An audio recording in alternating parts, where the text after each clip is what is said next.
जय हिंद, वंदे मातरम। आज हम बात करते हैं मेवाड़ का इतिहास। इसका पार्ट सेकंड है। पार्ट फर्स्ट हमने कल कर दिया गया था। मोटिवेशन। सपना एक देखोगे मुश्किलें हज़ार आएगी। सपना एक देखोगे मुश्किलें हज़ार आएगी, लेकिन वो मंजर बड़ा खूबसूरत होगा। वो मंजर बड़ा खूबसूरत होगा जब कामयाबी शोर मचाएगी। जब कामयाबी शोर मचाएगी। आज हम बात करते हैं महाराणा कुंभा की, जिनका शासनकाल 1433 से लेकर 1468 तक का था।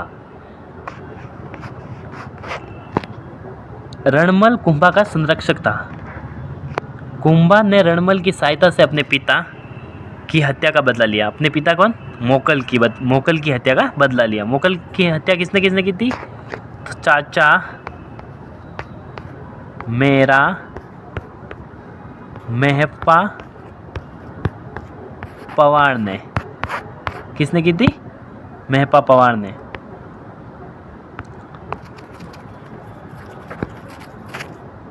आगे हम बात करते हैं।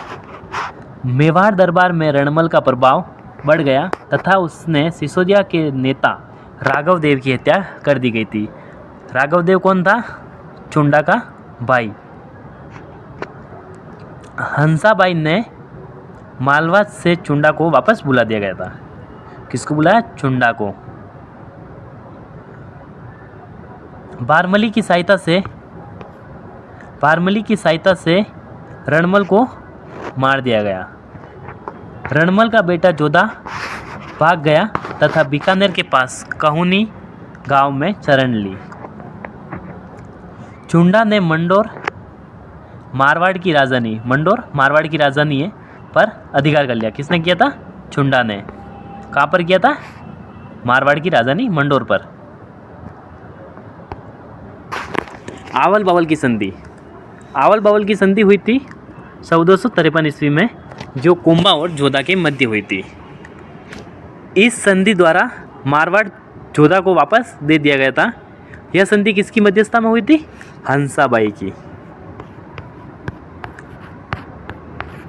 हंसाबाई की मध्यस्थता में हुई थी।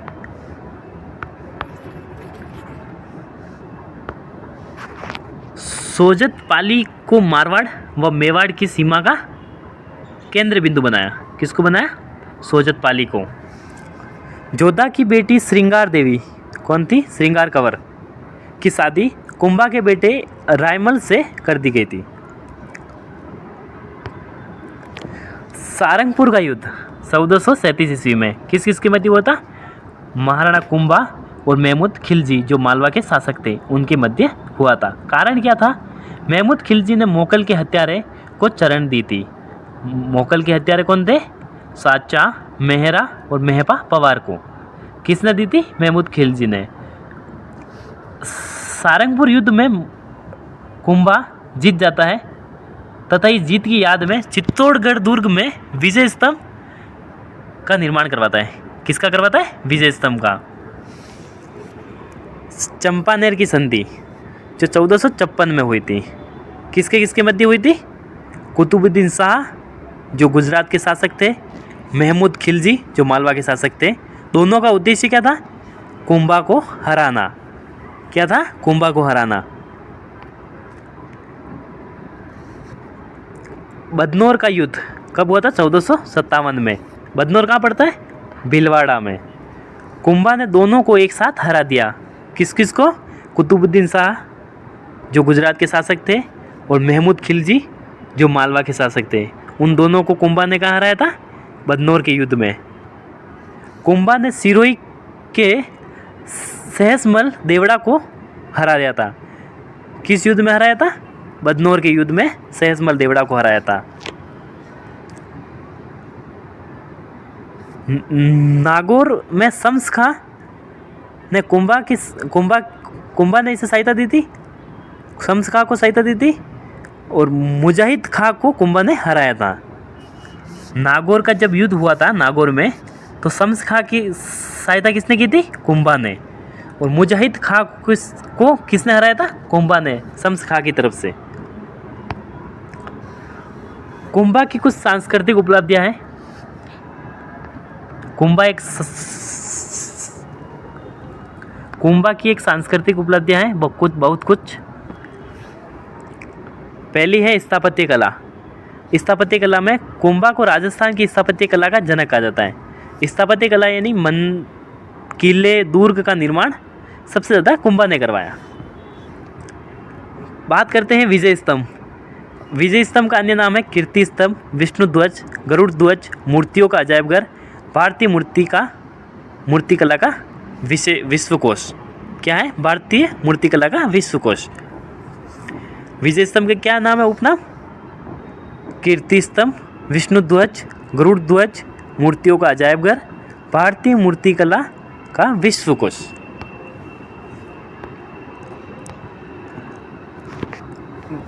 विजय स्तंभ जो है वो 9 मंजिला इमारत है। कितनी मंजिल है? 9 मंजिल। इसकी लंबाई कितनी है? 122 फीट। इसकी चौड़ाई कितनी है? 30 फीट। विजय स्तंभ की लंबाई कितनी है? 122 फीट और चौड़ाई कितनी है? 30 फीट। इसके वास्तुकार कौन थे? जेता, पूंजा, पेमा और नापा। कौन है? जेता, पूंजा, पेमा और नापा। राजस्थान पुलिस तथा राजस्थान माध्यमिक शिक्षा बोर्ड का प्रतीक चिन्ह क्या है? विजय स्तंभ। इन दोनों का प्रतीक चिन्ह क्या है? विजय स्तंभ। वीर सावरकर के संगठन अभिनव भारत का प्रतीक चिन्ह भी क्या है? प्रतीक चिन्ह था विजय स्तंभ का। राजस्थान की पहली इमारत जिस पर डाक टिकट जारी किया गया था वो कौन थी? विजय स्तंभ। विजय स्तंभ पर राजस्थान में सबसे पहले डाक टिकट जारी किया गया था। जेम्स टोड ने विजय स्तंभ की तुलना कुतुब मीनार से की गई है। किससे की गई है? कुतुब मीनार से। जेम्स टोड ने विजय स्तंभ की तुलना कुतुब मीनार से की गई थी। फर्ग्यूसन ने विजय स्तंभ की तुलना किससे की गई थी? रोम के टार्जन से। स्वरूप सिंह ने इसका पुनर्निर्माण कराया था। जब बिजली गिरी थी विजय स्तंभ पर तो स्वरूप सिंह ने उपली जो 9वीं जो मंजिल है उसका पुनर्निर्माण करवाया था। विजय स्तंभ की 8वीं मंजिल पर कोई मूर्ति नहीं है। 3 मंजिल में तीसरी मंजिल, विजय स्तंभ की तीसरी मंजिल में अरबी भाषा में अल्लाह शब्द का जिक्र किया गया है। कीर्ति स्तंभ प्रशस्ति के लेखक कौन है? अत्रि भट्ट और महेश भट्ट। कौन है? अत्रि भट्ट और महेश भट्ट कीर्ति स्तंभ प्रशस्ति के लेखक है। हम बात करते हैं कुंभा के द्वारा किलों का निर्माण। कौन कौन से किले के निर्माण कराए? कवि राजा श्यामल दास जी की पुस्तक वीर विनोद के अनुसार कुंभा ने मेवाड़ के 84 किलो में से 32 किलो का निर्माण कराया। कितने? 84 किलो में से 32 किलो का निर्माण करवाया, जिसमें कुंभलगढ़ जो राजसमंद में स्थित है इसके वास्तुकार कौन थे? मंडन। कुंभलगढ़ जो दुर्ग बना था किला, उसके वास्तुकार कौन है? मंडन। इस किले को मारवाड़ की सीमा प्रहरी कहा जाता है। इसका सबसे ऊंचा महल कटारगढ़ जो कुंभा का निजी आवास था, इसे मेवाड़ की आंख कहते हैं। मेवाड़ की आंख किसे कहते हैं? कटारगढ़। कुंभलगढ़ प्रशस्ति का लेखक कौन था? महेश भट्ट। कुंभलगढ़ प्रशस्ति का लेखक कौन है? महेश भट्ट। इस प्रशस्ति में कुंभा को धर्म एवं प्रतिष्ठा का अवतार माना गया है। क्या माना गया? धर्म एवं प्रतिष्ठा का अवतार माना गया। किस प्रशस्ति में? कुंभलगढ़ प्रशस्ति में। सेकंड निर्माण कराया था इसने अच्छलगढ़ दुर्ग जो सिरोही में पड़ता है। 1452 ईस्वी में कुंभा ने इसका पुनः निर्माण करवाया था। तीसरा है बसंतीगढ़ दुर्ग सिरोही में, मचान दुर्ग, बोमट दुर्ग जो था वो भील जनजाति के नियंत्रण में था। बोमट जो दुर्ग है वो भील जनजाति के नियंत्रण में था।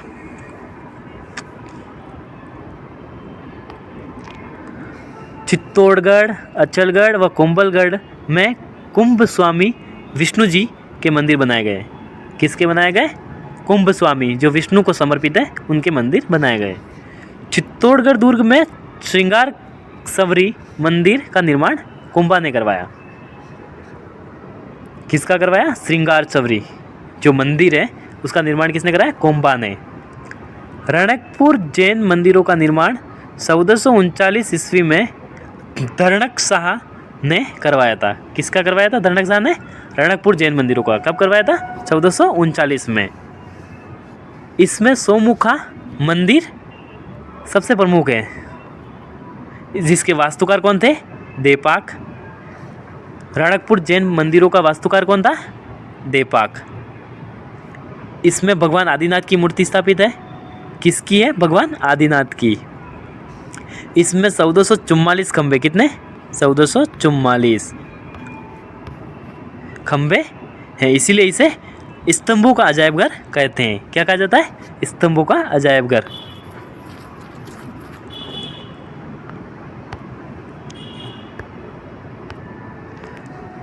आगे हम बात करते हैं जैन कीर्ति स्तंभ।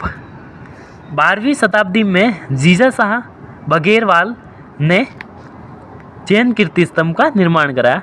जीजा शाह जो थे वो जैन एक व्यापारी थे। चित्तौड़ के किले में 7 मंजिला इमारत है। जैन कीर्ति स्तंभ जो है वो चित्तौड़गढ़ दुर्ग में स्थित है, जो कितने मंजिला है? 7 मंजिला। इसे आदिनाथ स्मारक भी कहा जाता है, क्योंकि भगवान आदिनाथ को समर्पित है।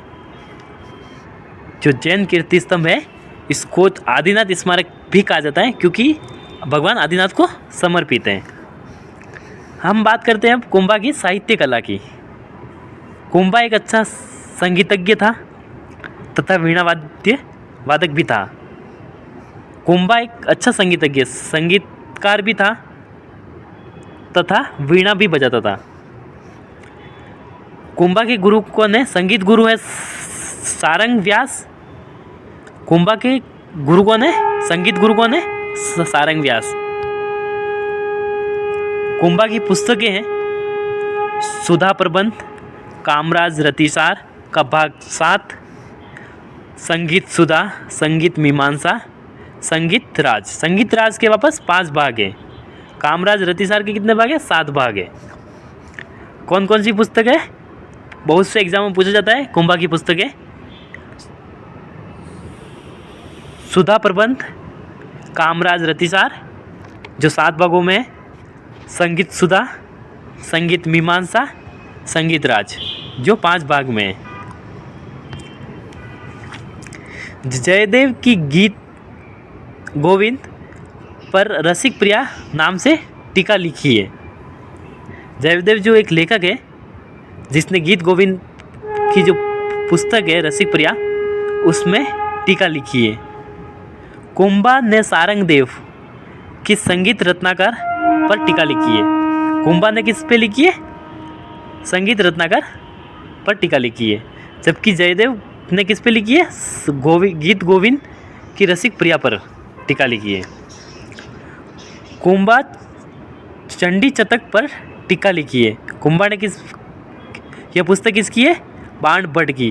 कुंभा ने लिखी है चंडी शतक पर। ठीक है। कुंभा मेवाड़ी, कन्नड़ व मराठी भाषाओं का जानकार था। कुंभा कौन कौन सी भाषा जानता था? मेवाड़ी, मराठी,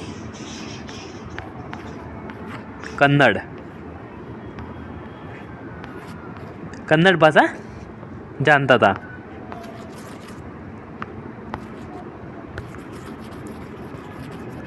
आगे हम बात करते हैं कुंभा के दरबारी विद्वान। कुंभा के दरबारी विद्वान कौन कौन थे? कान्हा व्यास की पुस्तक कौन सी थी? एकलिंग महात्म्य। इससे ज्ञात होता है कि कुंभा वेद, स्मृति, मीमांसा, उपनिषद आदि पर कार्य करता था। व्याकरण, साहित्य आदि, राजनीतिक आदि पर कार्य में विद्वान था। दूसरी पुस्तक आती है मेहा की तीर्थमाला। कौन सी पुस्तक है? मेहा की कौन सी है? तीर्थमाला। और कान्हा व्यास की पुस्तक कौन सी है? एकलिंग महात्म्य। तीसरी है मंडन की पुस्तक कौन कौन सी है? वास्तुसार, देवमूर्ति प्रकरण, राजवल्लभ, रूपमंडन जो है वो मूर्तिकला के बारे में बताते हैं। कोदन मंडल जो धनुष निर्माण के बारे में बताते हैं। किसकी पुस्तक है ये? मंडन की। कौन कौन सी पुस्तक है? वास्तुकार, देवमूर्ति प्रकरण, राजवल्लभ, रूपमंडन, जो रूपमंडन जो है वो मूर्ति कला के बारे में बताते हैं, और कोदन मंडन जो धनुष निर्माण के बारे में। आगे हम बात करते हैं नाथा, जो मंडन का भाई था। नाथा ने कौन सी पुस्तक लिखी थी? वास्तु मंजरी। कौन सी पुस्तक लिखी थी? वास्तु मंजरी। गोविंद, गोविंद मंडन का बेटा था। मंडन का भाई कौन था? नाथा। मंडन का बेटा कौन है? गोविंद। गोविंद ने कौन सी लिखी थी? द्वार दीपिका, उद्धार धोरिणी, कलानिधि और सार समुच्चय। किसने लिखी थी ये? गोविंद ने। कलानिधि जो है वो मंदिरों के शिखर निर्माण की जानकारी प्रदान करती, तथा जो चार समुच्चय हैं वो आयुर्वेद के बारे में जानकारी प्रदान करती है। रमाबाई जो कुंभा की पुत्री थी, अपने पिता की तरह संगीत में रुचि रखती थी। कौन? रमाबाई। इनकी उपाधि क्या है? इनको उपनाम, इसका रमाबाई का उपनाम क्या है? वागीश्वरी। इसे जावर क्षेत्र दिया गया। रमाबाई को कौन सा क्षेत्र दिया गया था? जावर क्षेत्र। तिल्ला भट्ट, हीरानंद मुनि कुंभा के गुरु, कविराजा की उपाधि कुंभा ने दी थी। किसको दी थी कविराजा की उपाधि? हीरानंद मुनि को दी थी। किसने दी थी? कुंभा ने, जो कुंभा के गुरु थे। सोमदेव, सोम सुंदर, जयशेखर, भुवन कीर्ति, ये सब जैन मुनि थे। कौन थे? जैन मुनि। कुंभा ने जैनों का तीर्थ यात्रा कर हटा दिया गया था। कौन सा कर हटाया था? तीर्थ यात्रा कर। किसने हटाया था? कुंभा ने। कुंभा की उपाध्याय या उपनाम बोल सकते हैं इसकी हिंदू सुल्तान। मुस्लिम सेना को हराने के कारण इसका हिंदू सुल्तान नाम पड़ा। अभिनव भट्टाचार्य, संगीत के कारण इसका नाम पड़ा। राणा रासो, साहित्य के कारण पड़ा। हाल गुरु, चाप गुरु, परम भागवत, आदिवरा आदि इसके उपनाम है। कुंभा की हत्या उसके बेटे उदा के द्वारा कुंभलगढ़ के किले में कर दी गई थी। कहाँ पर की गई थी? कुंभलगढ़ के किले में। किसने की थी? उदा। उदा कुंभा का पुत्र था। आगे हम बात करते हैं रायमल के बारे में। रायमल का कार्यकाल था 1473 से लेकर 1509 तक। कहाँ तक था? 1473 से लेकर 1509 तक। एकलिंग जी मंदिर का वर्तमान स्वरूप किसने दिया था? रायमल ने। रानी श्रृंगार कंवर ने गोसुंडी में बावड़ी का निर्माण करवाया। गोसुंडी में बावड़ी का निर्माण किसने करवाया? रानी श्रृंगार देवी ने। ज्ञान के लिए बता दूं, गोसुंडी अभिलेख संस्कृत भाषा ब्राह्मणी लिपि में लिखा गया। DR भंडारकर ने पढ़ा इसको। 2री शताब्दी ईसा पूर्व का अभिलेख है गोसुंडी अभिलेख। राजस्थान में वैष्णव धर्म की जानकारी देने वाला सबसे प्राचीन अभिलेख कौन सा है? गोसुंडी अभिलेख, जो भागवत धर्म के बारे में जानकारी देता है, जो संस्कृत भाषा में है।